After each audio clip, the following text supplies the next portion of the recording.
Introduction to Magic, Volume 1 Rituals and Practical Techniques for the Magus by Julius Evola and the Group. Chapter 9 Attitudes by Leo. In the previous essay, entitled Barriers, I have outlined some changes of perspective that must become organic in us. It certainly takes a long period of time to eliminate some deep-rooted conditions that paralyze every possibility of inner realization. We feel free in our thoughts and seem to ourselves to have achieved a great result when we reject some traditional prejudice. Nonetheless, we are still at the beginning. There are ideas that have become organic parts of ourselves. At the moment of translating the task into reality, the obstacle that was overcome with the mind still exists in us and inhibits the experience. We wonder why we do not achieve results, because we do not know what in ourselves has opposed them.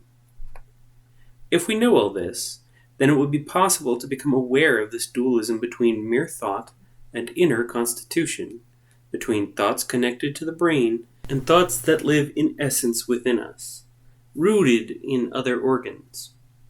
I have mentioned the rhythm, when the brain loses interest in a known and repeated concept and lets it go free. Then begins the possibility for the concept itself to descend in us. It will become in us a real force. What I have said about the changes in vision and about the new infinite concept of the self and of the world, which, after they acquire a rhythm, become a new sense of ourselves and of the world itself, also applies some attitudes that need to be evoked and cultivated. These attitudes are the necessary condition for development. They must not remain on the surface of our consciousness. It is not enough to think of them or even to practice them. They must sink into the root of our entire being. One of these attitudes may be called the sense of air. With the help of the imagination, we can experience the element, air, that permeates and vivifies everything.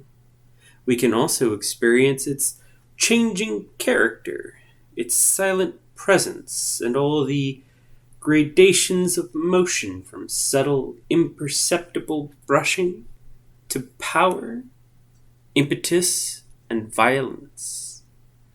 We perceive air as extremely free, rootless, without origins, without cause, prone to the most extreme variations at a blink of an eye. After our imagination, having acquired this sense, has felt it and lived it, then it becomes necessary to transfuse it into us, to make it into a state of our own consciousness, to be maintained in the face of our experiences of the external world. This, as well as the other forms of imagination that are used in an initiatic manner, must be transferred from the center of our head to the heart. It is here that the image can be transformed into an inner state and become a similar quality or an analogous power. That which we have called the sense of air becomes a deep sense of freedom from what in us is hereditary and automatically acquired. It is a liberation from the chains of instinctive reactions, of disproportionate or deformed reactions. It is a tension and flexibility that allows, besides profound rest and concentration, the maximum unfurling of active force. It is an open-minded feeling, ready to receive knowledge and experiences in their own true light, without instinctive and emotive deformations. It is to possess all the forces of the past, and yet to be able to be born again at any time, with a sense of newness. Another imaginative attitude is that which may be called the sense of fire, or the sense of heat. It consists in imagining the beneficial effects of heat, in feeling penetrated and vivified by it, as fertile life both inside and outside of us, present and perennial as the sunlight. To feel in us this heat as our own, as if the radiant sun were in us. This image will spontaneously shift to the heart. It will directly find the way to the subtle centers of the heart, because it is not possible to feel it intensely and at the same time to retain it in the brain. This heat center that awakens in us will always have to be present in our inner experience as an active emotion opposed to the reflective and passive emotions provoked by exterior causes.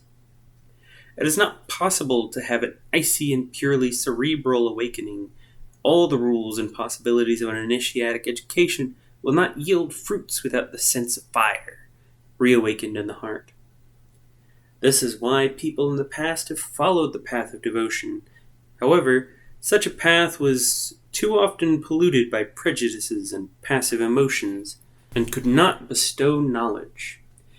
By descending into the heart, people lost the sense of the self and got stuck in the sensitive, sentimental domain. It is easy to underestimate the practices that employ visualizations, since the latter appear to be of no account when compared to the great promises of the esoteric sciences.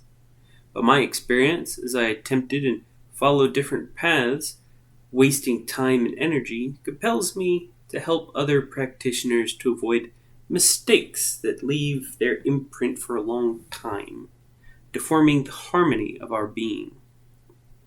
The brief comment regarding the above-mentioned practices will help us live intensely in the inner movements, detached from sensible impressions, and yet with all the liveliness and reality proper to the latter. Thus, we will have a spontaneous development of those subtle powers that act in the higher vision.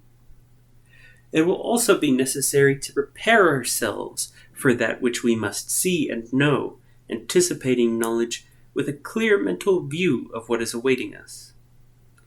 Imagine an impossibility. A man who has lived all of his life in a dark cell, without human contact, without light and sound, all of a sudden is thrown out into the world. What would happen to him is terrible indeed, and yet this is the condition of him who, having lived in the narrow prison of the senses, suddenly has his spiritual vision opened. Even if it were possible to overcome the sense of bewilderment and terror, he would be aware that he was seeing, and yet would not be able to describe it, much less know how he sees. What men seek is not so much some powerful ecstatic condition, but rather the awareness and knowledge of the spiritual world, inside and outside of themselves.